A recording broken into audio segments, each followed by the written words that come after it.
తీస్తాం, తోలు తీసి కింద కూర్చోబెడతాం. మీకు ఒళ్ళు ఒక్కొక్కళ్ళకి మీకు ఎక్కడెక్కడ ఉన్నో తెలియట్లా. మీకు అహంకారాలు పెరిగిపోయిన, మీకు ఆధిపత్యపు అహంకారంతో అధికారుల మీద దాడి చేస్తే మిమ్మల్ని ఎలా తీసుకెళ్లాలో, ఎలాంటి శిక్ష పడాలో మీకు ఖచ్చితంగా చేసి పెడతాం. మీకు ఇష్టారాజ్యంగా చేయకండి.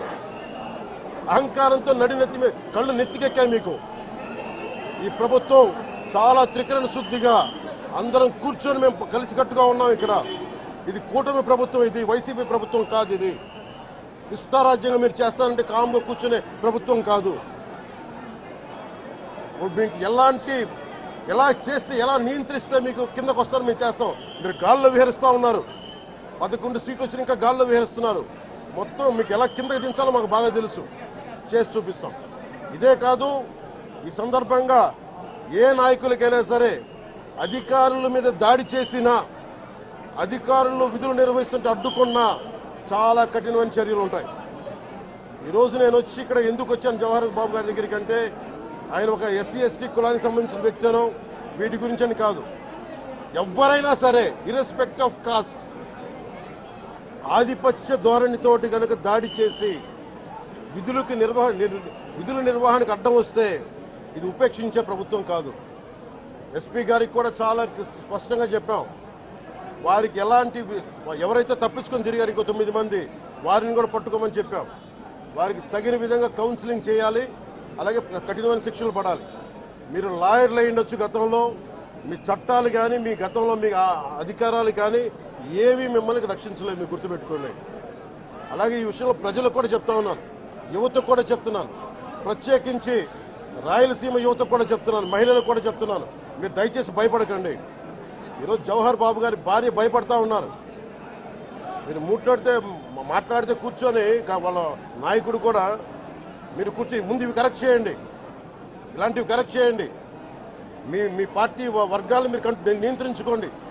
11 సీట్లు వచ్చినా ఇంకా మీరు దాడులు చేస్తూ ఉంటే మటుకు ఉపేక్షించే ప్రభుత్వం కాదు ఇది. అలాగే ముఖ్యంగా రాయలసీమ యువతకు చెప్తున్నాను, ఇలాంటి తప్పులు జరిగినప్పుడు, ఆధిపత్య అహంకారంతో దాడులు చేస్తున్నప్పుడు నిజంగా మీరు ఎదుర్కోండి, మేము అండగా ఉన్నాం మీకు. నాయకులకు కూడా భయపడకుండా మీరు ఎదుర్కోండి, నిలువరించండి వీళ్ళని, భయపడకండి. మీరు ఇలా భయపడే ఈ రోజున ఒక ఎస్సీ అధికారి జవహర్ బాబు గారి మీద దాడి చేసి కులం పేరుతో దూషించారు. అన్ని రకాలు నువ్వు ఎలా తిరుగుతావో చెప్పి దూషించారు. నువ్వు వెళ్ళి రిటైర్ అని నేను చంపేస్తావని చెప్పి బెదిరిస్తా ఉన్నారు. ఇవన్నీ సాక్కూడదంటే కేవలం ఇది పోలీసు ప్రభుత్వాలే కాదు, దీనికి ప్రజలు కూడా దీనికి స్పందించాలి. ఓట్లేసి మన పని అయిపోయిందంటే కాదు, ఇలాంటి వాటికి మీరు బయటకు వచ్చి మాట్లాడాలి. భవిష్యత్తులో ఇలాంటి నాయకులు మళ్ళీ ఎన్నికల్లో పాల్గొనాలంటే కూడా వాళ్ళకి భయం రావాలి. మీరు ఆ స్థితిలో ప్రజలు కూడా దీనికి అప్రమత్తంగా మీరు కూడా దీనికి బాధ్యత వహించండి. ప్రభుత్వం మీకు అండగా ఉంటుంది. అలాగే జవహర్ బాబు గారి భార్య ఒకటే భయపడుతూ ఉన్నారు, అయ్యా మేము నిస్సహాయతలో ఉండేవాళ్ళం, మేము ఎస్సీ మాల కులానికి చెందిన వాళ్ళం, మాకు భయాలు వేస్తున్నాయి, మాకు ఎవరు లేరు మాకు అండగా ఉంటే వాళ్ళకి ఇదే చెప్తున్నాను. మేము భరోసా ఇస్తున్నాం. పక్కనే కలెక్టర్ గారు ఉన్నారు, ఎస్పీ గారు ఉన్నారు, ఎమ్మెల్యే గారు ఉన్నారు, మిగతా జిల్లా సంబంధించిన నాయకులందరూ, ఎమ్మెల్యేస్ ఉన్నారు, నాయకులు ఉన్నారు. మేము అందరి తరఫున మాటిస్తున్నాం, మీకు ఏ మాత్రం ప్రాణభద్రతకి ఏమైనా ముప్పు కలిగినా మేమందరం మీకు అండగా ఉంటాం, కఠినమైన శిక్షలు తీసుకుంటాం అని మీకు భరోసా ఇవ్వడం జరిగింది వాళ్ళు. అలాగే డాక్టర్స్ని అడిగాను, వాళ్ళు చాలా లోపల కొట్టేశారు మొత్తం. ఆయన బాగలేదు, ఆరోగ్యం బాగలేదు. అన్నిటికంటే కూడా ఒక ఎంపీడీఓ అంటే ఒక మండలానికి ఉన్నతాధికారి, ఆయన ఒక ఎస్పీ, ఆయన ఆ మండలానికి ఆయన ఒక కలెక్టర్ స్థాయి వ్యక్తి. అలాంటి వ్యక్తిని కూర్చొని దుర్భాషలాడుతూ, బూతులు తిడుతూ, కులం పేరు మీద దూషిస్తూ ఇది కూర్చోబెట్టి ఇది ఒక పరిపాటి అయిపోయింది. ఇది ఇక్కడతో ఆగాలి. ముఖ్యంగా రాయలసీమ ఎక్కడైతే ఉందో మీకు ఇలాంటి ఆధిపత్యపు ధోరణి ఉందో దీన్ని అందరూ సమిష్టిగా ఎదురు తిరగాలని మనస్ఫూర్తిగా నేను ఆకాంక్షిస్తున్నాను. మీరు కూడా పాల్పంచుకోమని కోరుకున్నా. అలాగే మద్యమే కనిపిస్తూ ఉంది. మొట్టమొదటిసారిగా గవర్నమెంట్ నడుపుతా ఉన్న మద్యం షాపులను తీసేసి ప్రైవేట్ వాళ్ళని తీసుకొచ్చేసినారు. ఇసుక ఎక్కడ పడితే అక్కడ డబల్ ద రేటుకి అమ్ముతూ ఉన్నారు. ప్రతి నియోజకవర్గంలోని పేకాట క్లబ్బులు ఎక్కడ పడితే అక్కడ కనిపిస్తూ ఉన్నాయి. ప్రతి నియోజకవర్గంలో ఏ పని జరగాలన్నా కూడా, ఫ్యాక్టరీ నడపాలన్నా, ఆ నియోజకవర్గంలో మైన్ ఒకవేళ చేస్తూ ఉంటే చేసుకోవాలన్నా ఏదైనా కూడా నాకింత నీకింత అని ఎమ్మెల్యే దగ్గర నుంచి మొదలైతే చంద్రబాబు నాయుడు దాకా పంచుకోవడాలి. ఇవన్నీ కూడా ఏ స్థాయిలో జరుగుతూ ఉన్నాయనంటే నిజంగా ఈరోజు వైఎస్ఆర్సీపీ పార్టీ కానీ వైఎస్ఆర్సీపీ ఎమ్మెల్యేలు కానీ ఈరోజు నిజంగా చాలా మంచోళ్ళ కింద కనిపిస్తూ ఉన్నారు ప్రజలకు. ఆ స్థాయిలో కేవలం 9 నెలల కాలంలోనే ఇంత దారుణంగా పడిపోయినాయి. ఇవన్నీ కూడా ఎందుకు నేను చెప్తా ఉన్నాను అని అంటే ఈరోజు కష్టాలు అనేటివి వస్తాయి.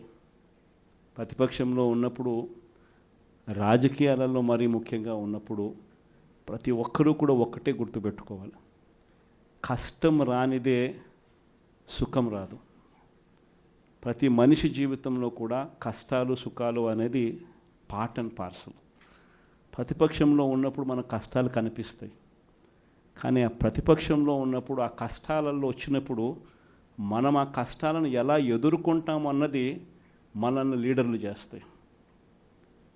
కష్టం వచ్చినప్పుడు మన క్యారెక్టర్ను మనం అమ్మేసుకుంటే, మన వ్యక్తిత్వాన్ని మనం అమ్మేసుకుంటే, ఒకసారి బాటిల్లో ఉన్న నీళ్ళు బాటిల్లో ఉంటే బాటిల్లో నీళ్ళు తాగుతాం, బాటిల్లో ఉన్న నీళ్ళు ఒక్కసారి ఇలా పడేసినామనంటే భూమిలోకి పడిపోతాయి, మళ్ళీ ఏరుకోలేం. క్యారెక్టర్ కూడా అలాంటిదే. ఒక్కసారి విడిచిపెట్టేసినాము అని అంటే మళ్ళీ దాన్ని ఏరుకోలేం. ప్రజల్లో చులకనవుతాం, ప్రజల్లో పలచనవుతాం. ఇది ప్రతి ఒక్కరూ కూడా గుర్తుపెట్టుకోండి. కష్టాలు అన్నటివి ఎల్లకాలం ఉండవు. ఎవరికి ఏ కష్టం వచ్చినా కూడా నా కథ గుర్తు తెచ్చుకోండి. 16 నెలలు నన్ను జైల్లో పెట్టినారు. నా మీద కేసులు వేసింది కూడా మళ్ళీ ఎవరో కాదు, అటు కాంగ్రెస్ ఇటు తెలుగుదేశమే. నా పిటిషన్లో ఎవరు పిటిషనర్స్ అంటే అటు కాంగ్రెస్ ఎమ్మెల్యేలు, ఇటు తెలుగుదేశం పార్టీకి సంబంధించిన నాయకులు. కేవలం రాజకీయంగా ఎదుగుతున్నాను అని ఒకే ఒక కారణంతో దొంగ కేసులు బనాయించారు. 16 నెలలు జైల్లో పెట్టినారు. కానీ ఏమైంది? బయటికి రాలా? ముఖ్యమంత్రి కాలా?